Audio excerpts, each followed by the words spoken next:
নমস্কার বন্ধুরা, আমার ছোট্ট ইউটিউব চ্যানেল আর ডেলি জিকেতে তোমাদের সবাইকে স্বাগত। আশা করি ভালো আছো সবাই। বন্ধুরা, যারা হাইকোর্টের এক্সামের প্রিপারেশন করছো তোমাদের জন্য ক্লাস নাম্বার 38। যারা ফায়ার সার্ভিসের এক্সামের প্রিপারেশন করছো তোমাদের জন্য কিন্তু ভিডিওটা ইম্পর্টেন্ট একটা ভিডিও হতে যাচ্ছে, কারণ এখানে ভিডিওর বিষয় হচ্ছে ত্রিপুরা জিকে। তো ত্রিপুরা জিকে থেকে 10 নম্বর ফায়ার সার্ভিসের এক্সামে থাকবে, আর ত্রিপুরা জিকে থেকে একটা বড় পোর্শন হাইকোর্টের এক্সামে রাখা হয় যে কোনো রকমের পরীক্ষায়। ঠিক আছে, তো চলো দেখে নিই কোশ্চেনগুলি। Kokborok day is celebrated in Tripura every year on which date? প্রতি বছর কোন তারিখে ককবরক দিবস পালিত হয়?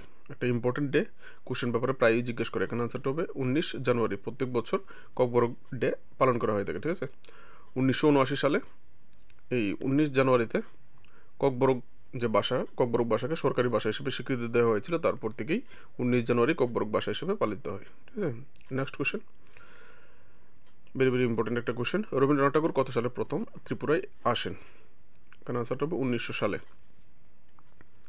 নেক্সট কোশ্চেন, রবীন্দ্রনাথ যখন প্রথমবার ত্রিপুরায় আসেন তখন ত্রিপুরার রাজা কে ছিলেন? আরেকটা very very important question.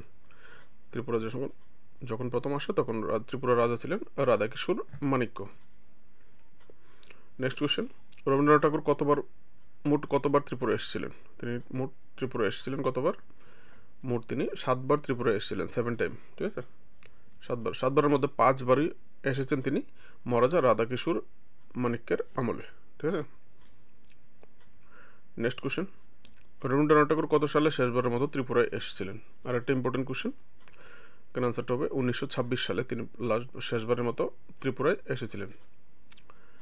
Next question, Rabindranath ঠাকুর যখন শেষবারের মতো ত্রিপুরায় এসেছিলেন তখন ত্রিপুরার মহারাজা কে ছিলেন?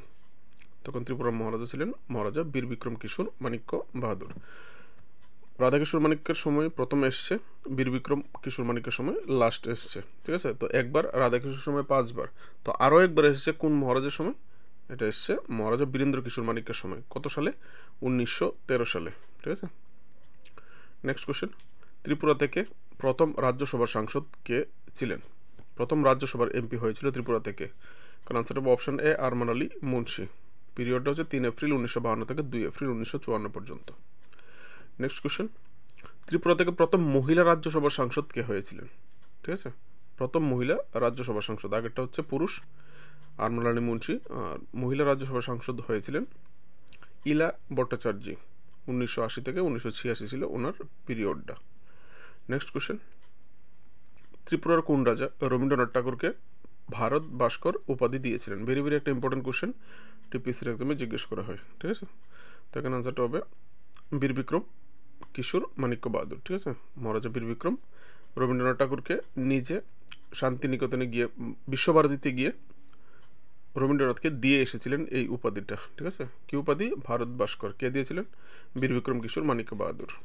ঠিক আছে, কাকে দিয়েছিলেন? রবীন্দ্রনাথ ঠাকুরকে। আরেকটা ইম্পর্টেন্ট কোশ্চেন ত্রিপুরার ইতিহাসে, ত্রিপুরার কোন রাজা প্রথমবারের মতো ত্রিপুরায় সিভিল সার্ভিস পরীক্ষা চালু করেন? ভেরি ভেরি একটা ইম্পর্টেন্ট কোশ্চেন। এখানে আনসারটা হবে মহারাজা বীরেন্দ্র কিশোর মাণিক্য। কত সালে? 1915 সালে। State civil service was established in 1915। Next question, ত্রিপুরার কোন স্থানটি পূর্বে রাঙ্গামাটি নামে পরিচিত ছিল? আর একটা ভেরি ভেরি ইম্পর্টেন্ট কোশ্চেন ব্যাপারে জিজ্ঞেস করে। ঠিক আছে, এখানে আনসারটা হবে উদয়পুর। উদয়পুরের পুরনো নাম রাঙ্গামাটি। এই রাঙ্গামাটি যে নামটা, আমরা তো আজকের জেনারেশনের, তো এই রাঙ্গামাটি রাজরাজাদের অ্যাপ্রক্সিমেটলি 1000-এরও বেশি সময় এই রাঙ্গামাটি রাজরাজাদের রাজধানী ছিল। ঠিক আছে, মহারাজা উদয়মাণিক্য যখন মহারাজা হয়, উদয়মাণিক্যের নাম অনুসারে উদয়পুর রাখা হয়েছিল, নামটা চেঞ্জ করে দেওয়া হয়েছিল।